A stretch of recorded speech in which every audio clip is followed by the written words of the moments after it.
Dugay na ka nag-drive ko taxi, Davao. Dugay na sir. Dugay na. Pila ka insidente mong nauli nga mga cellphone nga wala ana. Pila na kabuk imong cellphone nakitaan? Cellphone nga nawala. Oh. Ay nabilin. Oh, nabilin. Oo.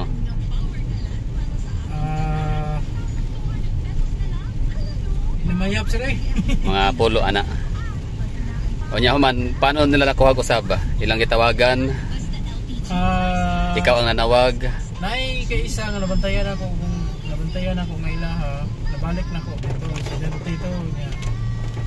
Apoy katong sa samal, tabok sila sa samal. Nga, ano?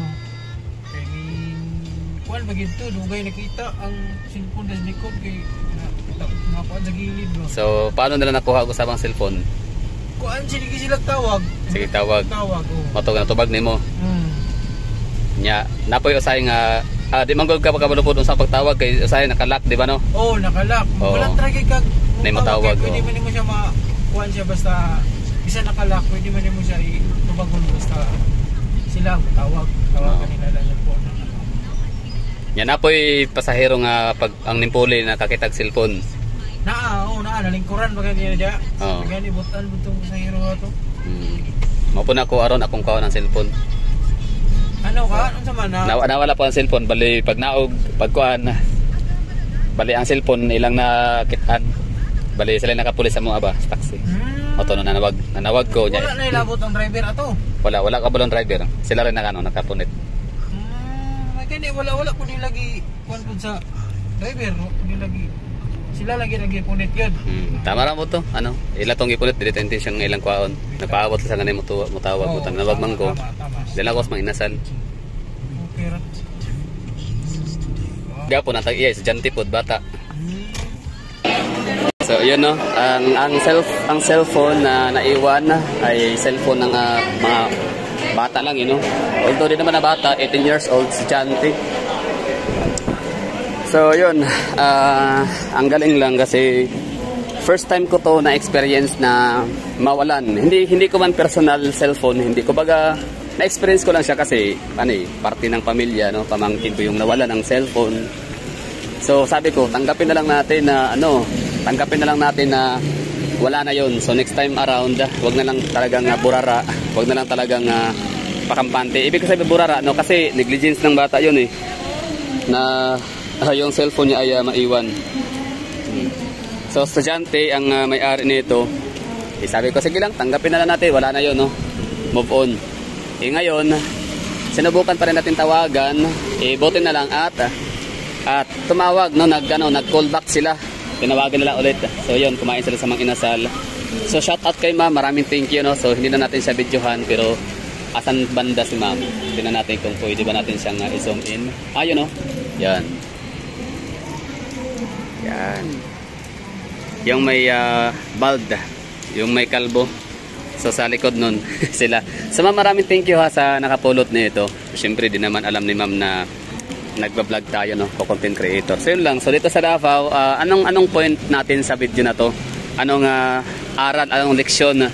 So yun na nga, there's no such place that is mayroong mga lugar na safe talaga yung natin, mga bagay, mga valuable things no. Pwedeng maisole, pwedeng hindi. Pero sa Davao City, as you can see naman sa pinakaunang parte ng video ho natin, tinanong ko yung driver kung ilang beses ba siya naka-recover ng mga cellphone. So sabi niya countless times no, hindi niya nabilang sa tagal niya nang nagmamaneho as taxi driver sa Davao. So yun na nga, bali ang pinakawiho talaga para makuha ulit ng pasahero or nung may-ari ng cellphone is yun lang, tatawag sila kasi yung mga taxi driver nag-aantay lang yung mga yan na may tumawag or tatawagan yung cellphone.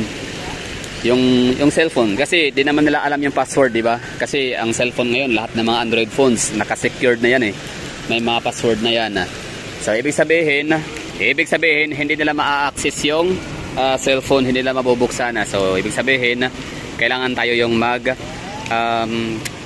na tumawag no para masagot nila, para masuli no, para malaman paano masuli. So yun nga, bali ang case ho natin is tinawagan ko yung cellphone, tapos nag-call back sila ulit sa atin. Ayun na nga, bali yung cellphone is nahulog, nawala. And ayun, ang galing. Nakakatuwa no, nakakatuwa. Ang galing lang. Ayaw, kumain sila sa mga inasal. So, dalawa sila, no, magpartner. So, yung mister niya ang nakapulot. Yung si mister niya, wala doon kanina. Nasa ano siguro, may kinuha. Kaya si ma'am lang yung kumakain na butang ko. So, yun lang. Di ko na alam kung tama ba yung ginawa ko. Basta pinasok ko na lang. Pumasok na ako doon. Kinuha ko yung cellphone. At nagpasalamat. Yung ano ba, yung humble na gesture na maraming thank you, maraming salamat. Gano'n, no? So, wala na, ano lang, kumbaga, ang paggawa rin naman talaga natin ng magandang gawain is, ano naman kumbaga, magpasalamat man o hindi yung taong nagawa natin ng tulong, hindi na yun ang mahalaga Ang sa atin kasi, nakagawa tayo ng tama. So, kaya yun ni ma'am. Diba, kumain sila, mamasyal dito sa San Pedro ngayon. So, mamaya, ang sarap ng tulog nila. Ang sarap ng kanilang tulog, ang sarap ng kanilang pakiramdam. Sure tayo doon. Kasi kita ko naman talaga sa mata ni ma'am na ano siya, likas na ano siya kumbaga good Samaritan, gano'n, no? So, bakas ko sa kanyang aninag ko sa kanyang mga mata na ano siya, good Samaritan. So, ang galing lang. So, syempre, di ba? Mas ma-bless pa sila lalo. Gawa nung meron nga silang magandang bagay na ginawa sa buhay nila. So, yun nga yung pagsuli ng cellphone, no? So talagang nag-effort din talaga silang tumawag sa atin, nag-call back. Kasi ako sana tanggap na namin Kumbaga sabi ko move on na tayo, tanggapin na natin yun, hindi din mababalik, nawala na yun, no? So move on na lang. Ayun, ang galing talaga kasi nung inattempt kong tawagan, hindi sumagot. Tapos nung maya-mayang konti, yung number ko na ginamit ko pantawag ay tinawagan, no? May tumawag na stranger. So yun na yun. Yung nakapulot ng cellphone. So ang galing lang, sa happy holiday sa lahat. Dito tayo ngayon nakatayo sa may Bolton Corner, JP Rizal Street. So yun, point of view, I mean ulitin ko ang pinaka natin dito, moral lesson dito sa ating video, sa ating vlog na to is sa Davao City, hindi ko talaga kayo pwedeng hindi ko kayo i-encourage na maging burara, hindi ko kayo i-encourage na okay lang maging burara, maging pabaya sa inyong mga gamit. Still pa rin tayo, mag-ingat pa rin kasi pag once na mawala yan, hindi kasi lahat what if kung ang nakapulot nun masamang hindi taga Davao or yung talagang badly needed o di natin alam, hindi naman kasi lahat ng mga badly needed nagtitake for granted, di ba? So malay natin, di ba? Itapon, di ba? Wala silang pakialam kung masoli yun sa may-ari o hindi, di ba? So mag-ingat pa rin tayo. Kahit pa safe ang Davao City, kahit pa ito, na-experience ko nga na nasolian tayo ng cellphone. So, na-experience ko siya first hand, no, na possible pala talagang maisoli ang yung valuable things dito sa Davao na mawala. Pero, it doesn't mean na magpakatanga na lang, magiging burara, tanga-tanga, di ba? So, wag tatanga-tanga, wag maging burara, maging responsible ho tayo sa ating mga sariling gamit, di ba? Kasi kagaya noon, what if kung meron din silang importanteng lakad na pupuntahan, di ba? So pwede tayo maka-cause ng disturbance sa kanila. Kasi yung taong nagmamadali, imbis meron silang hinahabol na oras, maantala sila. Gawa nung iniintay tayo na umabot sa tamang oras na usapan na kukunin, di ba? So commitment 'yon, commitment, no? Meron silang kinomit na yes, diyan lang kami mag-aantay para maisoli yung cellphone, di ba?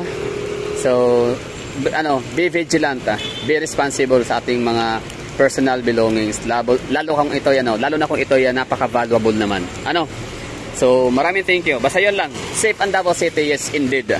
Safe ang natin dito. Yung ating mga bagay-bagay. Walang snatcher, walang pickpocketer. Kaya, maisoli pa rin yung mga bagay na hindi natin talaga intention na mawala or hindi natin sadyang walain. Yun nga lang, dahil sa katangahan natin, makakantala pa tayo at makakaabala ng iba. So, buti na lang talaga din, sila ma'am is dyan nakaupo, kumain. So, hindi tayo masyadong, hindi nakakahiya na paantayin yung tao, di ba? Disturbuhin sila na mag-antay. So, that's all for this video. Thank you for watching. Happy holiday.